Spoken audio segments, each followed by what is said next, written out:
like to thank Dr. Shom and Tanmay for inviting me to this wonderful experience in Brainware University, because I was a little I was to be honest very nervous to address this crowd, because I haven't done this before in any university. Maybe in my organization I have done, but not in an university, so I was excited too. So I found a very friendly crowd, and they were so smart and so intelligent, and they came up with so brilliant questions that it really impressed me.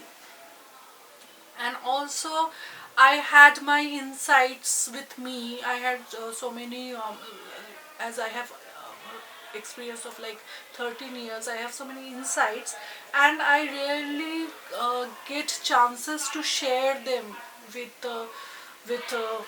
any PR. And this crowd was the absolutely apt people with whom I could share my insights, and it was brilliant sharing, because I also wanted to know their views and what they think about television, and what are their queries about the serials and the shows that were happening.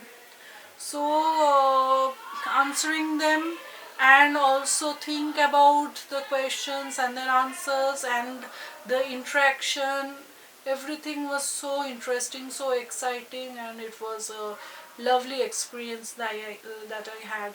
Thank you so much, everyone.